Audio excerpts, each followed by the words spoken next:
Dans cette première situation, les élèves au départ de l'action sont tous les deux en position haute de type motodachi, bâton posé sur le nœud de ceinture.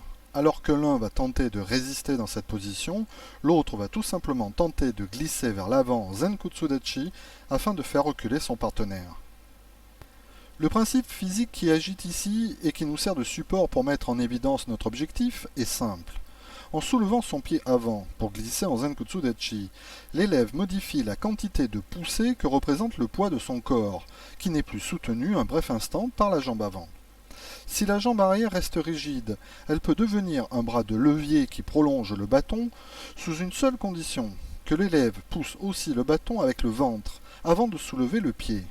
Pour cela, l'élève doit gonfler son ventre pour pousser le bâton en premier, rendant ainsi sa ceinture abdominale solide, au point où les forces de poussée deviennent continues du sol jusqu'à l'extrémité du bâton.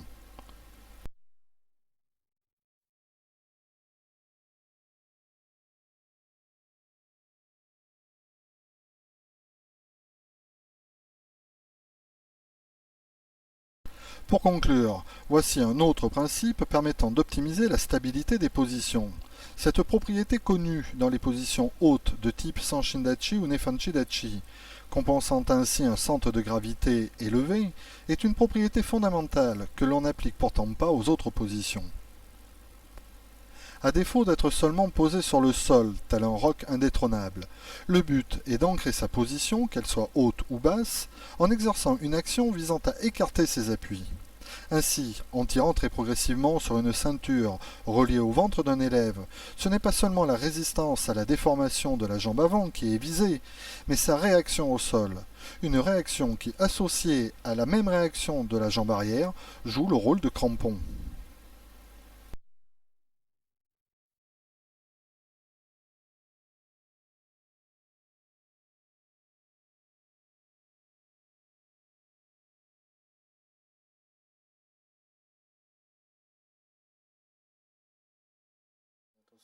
On y va, quart de tour, hitch, quart de tour, hitch, demi. Fait de quart de tour, alterné de demi-tour, l'objectif est de profiter de la ressource qu'offre le pivot afin d'accélérer Gyakutsuki. Le but est d'enchaîner sans rupture le pivot et la technique de percussion. Plus difficile à réaliser, dans cette consigne, les élèves doivent d'abord effectuer entièrement Maegeri, c'est-à-dire jusqu'au réarmé du genou, et profiter de cette jambe libre comme élément d'impulsion pour la rotation des hanches d'un quart de tour. Itch, itch, itch, itch.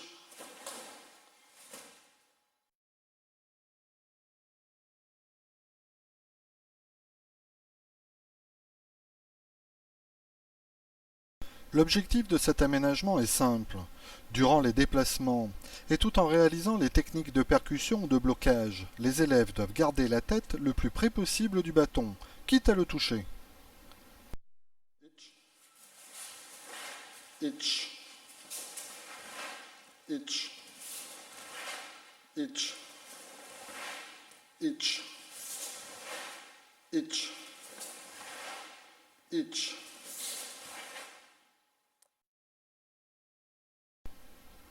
Démarrons cette troisième série par quelques jeux simples, dont la plupart sont accessibles à n'importe quel public. Comme toujours sur Info Karaté, nous nous efforçons de proposer des exercices ayant des enjeux réels pour la pratique du karaté. Dans ce jeu, par exemple, même si au premier abord il s'agit de se déplacer à cloche-pied avec un cerceau tenu en équilibre sur la cheville libre, nous allons tout simplement jouer sur la taille du cerceau. Un petit pour l'équilibre simple, un plus grand pour le gainage du bassin, visant en cela le placement de celui-ci lors de coups de pied de type Maegeri.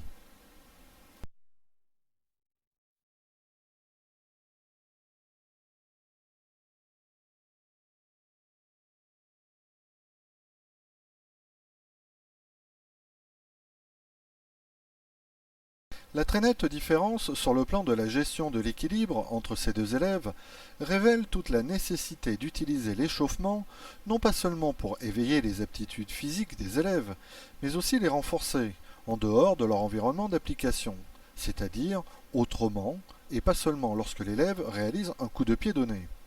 En d'autres termes, faire des coups de pied participe effectivement en soi au renforcement de la capacité à maintenir un équilibre stable sur un pied. Mais associer cette compétence à d'autres expériences permet à l'élève de construire une meilleure gestion de son équilibre global, l'armant ainsi à l'apprentissage futur de techniques de coups de pied plus complexes.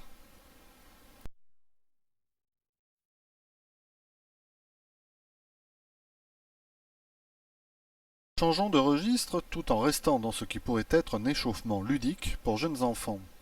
J'ai nommé cet exercice le petit train, parce qu'avec un simple crayon non pointu, tenu dans la main et dépassant du côté du pouce, un partenaire légèrement décalé de face, en saisissant l'extrémité restante de ce crayon, crée une bielle, tel un train à vapeur, couplant ainsi le mouvement du bras de l'un au mouvement du bras de l'autre, selon une forme technique que nous connaissons bien.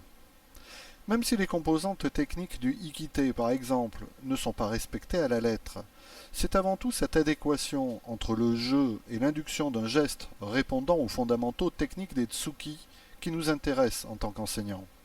Il est simple, comme vous le voyez, d'augmenter le potentiel ludique de cet exercice en le faisant avec plus de 2 élèves, et pourquoi pas tout le groupe.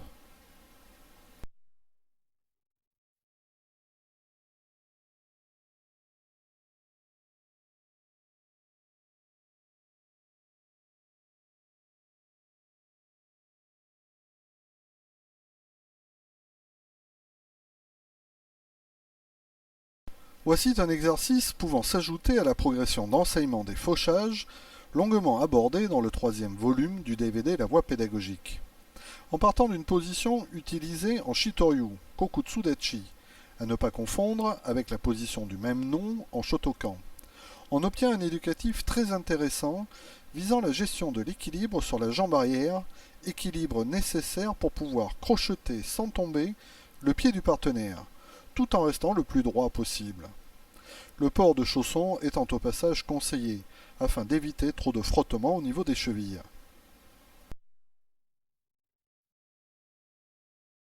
Ce jeu d'opposition permet aussi de renforcer la flexion de la cheville afin de contrôler le déséquilibre de l'adversaire, en l'empêchant de reposer immédiatement son appui, ce qui pourrait ainsi l'amener à chuter. C'est en cela que la vocation éducative de cet exercice prend toute sa dimension, gérer son équilibre pour déséquilibrer l'adversaire, ce qui représente en soi la compétence centrale des fauchages. Comme toujours, un éducatif n'a pas de sens s'il n'est pas mis à l'épreuve dans son contexte d'application. Les fauchages étant relatifs à l'opposition duel, voici une situation qui nous est familière sur un faux karaté, et au travers laquelle nous espérons retrouver les traces de ce qui vient d'être enseigné. En résumé, il est à noter qu'il est demandé aux élèves de ne pas seulement tirer sur la cheville de leur adversaire.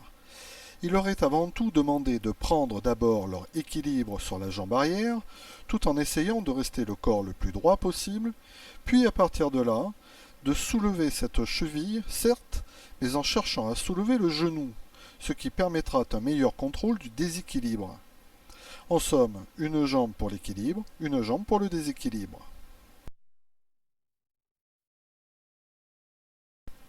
Avant de développer plus en profondeur la logique des 3 progressions qui suivent, voici ce que je considère comme étant la première situation de référence, c'est-à-dire la situation d'enseignement que je vais faire évoluer et qui servira de support à l'apprentissage gestuel, et donc technique, des principaux blocages de base chez les débutants. Connu sous la forme d'un travail dit en main collée, que l'on voit pratiquer entre autres au Kung-Fu, ce premier exercice consiste à se placer face à face, en Soto Hachididachi, à une distance de Tsuki, dessus des mains collées et donc bras semi-fléchis. Puis, chacun son tour, il s'agit de tendre le bras en Tsuki pour aller au contact du kimono adverse en faisant frotter son bras contre le dessus de la main de son partenaire, qui pour sa part ne doit surtout pas bouger cette main, ce qui serait considéré comme une erreur par rapport à cet exercice. Puis, une fois le contact établi, l'élève replace le dessus de sa main contre celle de son partenaire, coude non écarté, afin que celui-ci réalise à son tour le tsuki. Quoi qu'il en soit, il est important pour la suite de respecter trois choses. C'est avant tout un travail en duo et non en duel pour le moment. En conséquence, chaque action à venir devra être réalisée pas à pas, c'est-à-dire chacun son tour. 1. Il y a d'abord celui qui tend le bras pendant que l'autre ne bouge pas sa main. 2. Une fois que le bras sera tendu, et seulement à ce moment-là, le partenaire pourra agir comme nous allons le voir dans la prochaine scène. Et 3. Lorsque ce dernier aura terminé son action de blocage, il doit replacer le dessus de sa main contre le dessus de la main de son partenaire. Ce n'est alors qu'à partir de ce moment-là que le travail pourra être répété ou alterné.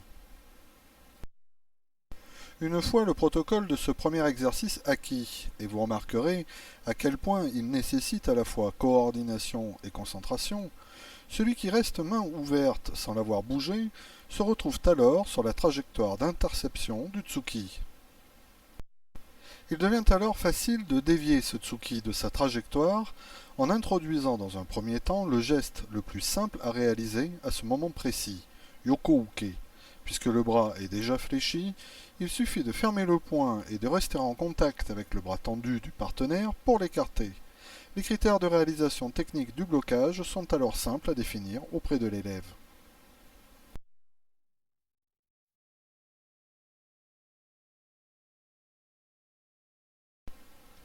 La progression est ainsi lancée. Il suffit maintenant de varier le niveau de l'attaque vers le haut pour intercepter cette nouvelle trajectoire avec Jodan Ageuke.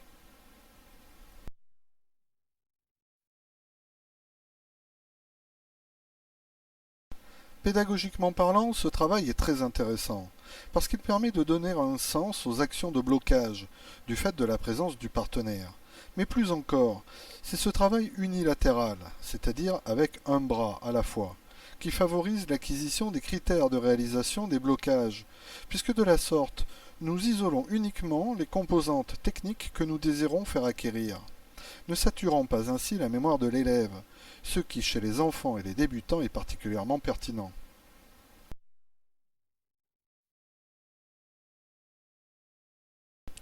Nous allons maintenant jouer sur les variantes que propose cette situation, afin de permettre un travail sur d'autres blocages. Cette fois-ci, les mains ne sont plus dos à dos, mais paume à paume. Et lorsque le Tsuki est dirigé vers le nœud de ceinture adverse, la trajectoire d'interception induit un blocage en Geden Barai.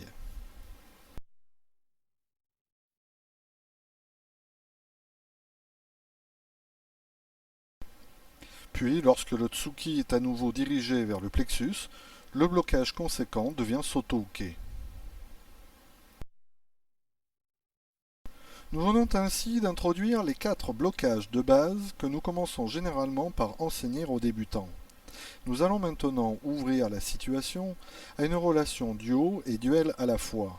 Duo parce que nous conservons les protocoles de l'exercice. Duel parce que nous allons introduire progressivement deux paramètres d'incertitude sous la forme de jeux d'affrontement et jeux de réflexe. Premier paramètre d'incertitude dans cette situation paume à paume, le niveau de l'attaque est libre. Jodan, Chudan ou Gedan. Les partenaires s'attaquent alternativement.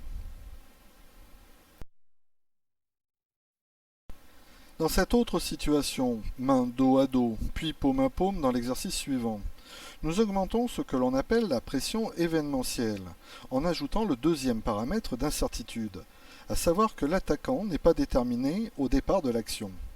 Pour cela, le but est de chercher à prendre le centre en poussant la main de l'autre pour pouvoir donner le coup de poing le premier. L'adversaire n'a plus qu'à prendre l'information nécessaire pour appliquer le blocage conséquent. En somme, nous introduisons ici les prémices des assauts conventionnels.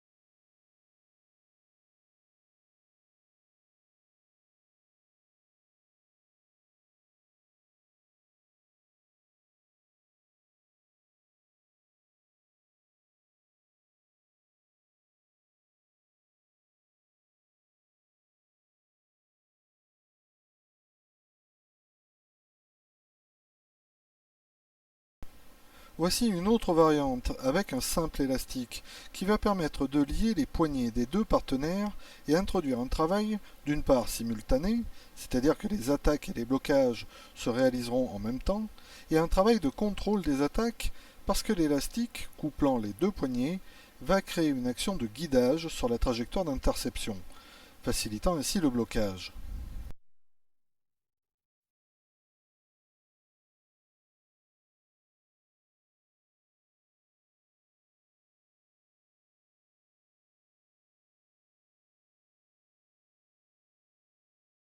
Réalisé main dos à dos ou paume à paume, nous retrouvons ici les mêmes blocages que précédemment, et comme vous pourrez le voir, il est aussi possible d'y introduire des déplacements, nous rapprochant ainsi un peu plus des assauts conventionnels.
Pour terminer cette progression, retour à la première série d'exercices, main dos à dos ou paume à paume, sans élastique, tout en cherchant à réagir comme si les mains étaient toujours liées, couplant ainsi le travail qui vient d'être réalisé.